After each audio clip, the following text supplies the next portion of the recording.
جب جادوگری کا فن عروج پہ آیا اور گھر گھر جادوگر اپنے فن کا مظاہرہ کرنے لگے تو اللہ نے حضرت موسیٰ علیہ السلام کو کرشماتی عصا عطا کیا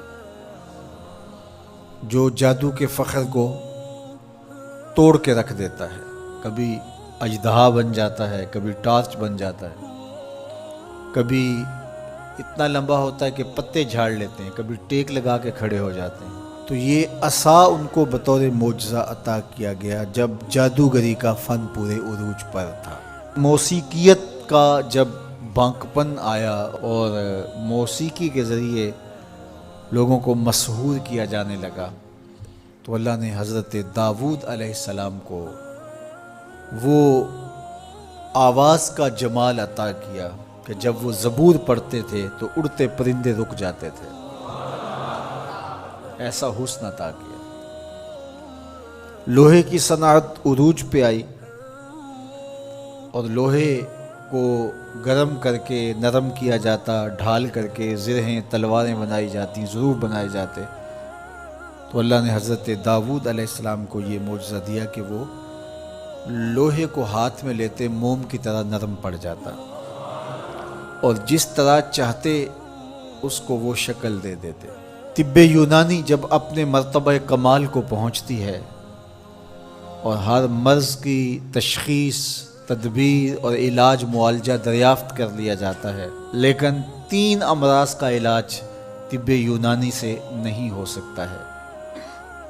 مادرزاد اندھے کی آنکھوں میں روشنی نہیں رکھ سکتے، کوڑی کے جسم کو شفا نہیں دے سکتے، تیسرا ان کے پاس موت کا علاج نہیں ہے.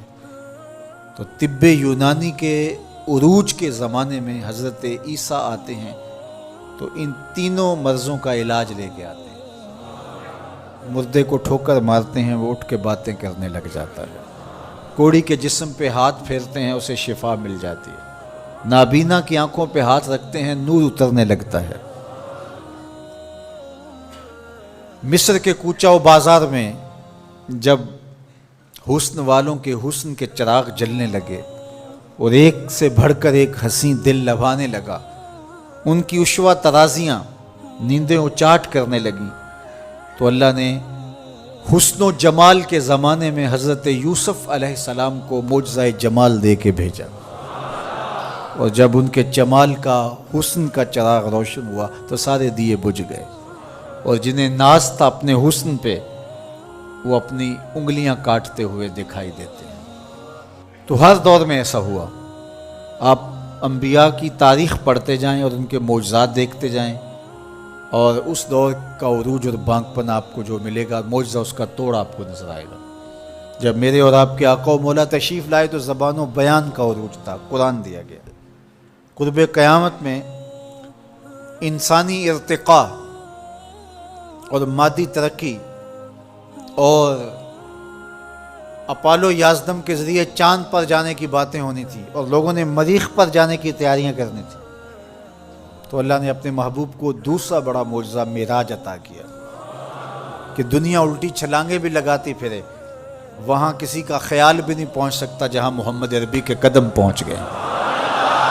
میرے امام بولے خرد سے کہہ دو کہ سر جھکا لے، خرد سے کہہ دو کہ سر جھکا لے، گماں سے گزرے گزرنے والے، یا خود پڑے ہیں جہت کو لالے، کوئی کیا بتائے کدھر گئے تھے، سراغ عین و متا کہاں تھا، نشان کیف و الا کہاں تھا، نہ کوئی ساتھی نہ کوئی راہی، نہ سنگ منزل نہ مرحلے تھے، کمان امکان کے جھوٹے نقطوں تم اول آخر کے پھیر میں ہو، محیط کی چال سے پوچھو کدھر سے آئے کدھر گئے تھے، وہی ہے اول وہی ہے آخر، وہی ہے ظاہر وہی ہے باطن، اسی کے جلوے اسی کو ملنے اسی سے اس کی طرف گئے تھے، کمان حیرت میں سر جھکائے عجیب چکر میں دائرے تھے، ان کی عظمتوں کی کنہ تک کون پہنچے.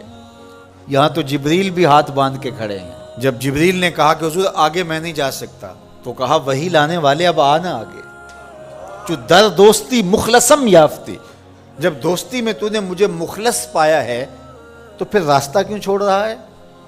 تو عرض گزار ہوئے اگر یک سر موئے برتر پرم، فروغ تجلا بسوزد پرم، لو دنو تو خط وطن لہ ترک تو، اس سے آگے میں بڑھ ہی نہیں سکتا، اگر ایک قدم بھی آگے بڑھوں تو جل کے راکھ ہوتا ہوں۔ تو جہاں جبریل بھی پیچھے رہ گئے، ملائک بھی پیچھے رہ گئے، کوئی فلک تے رہ یار گیا، کوئی جا سدرہ تے ہار گیا، ایک کالیاں زلفاں والا سی جڑا عرش تو بھی لنگ پار گیا، کوئی حد ہے ان کے عروج کی بلغ العلا بے کمالے۔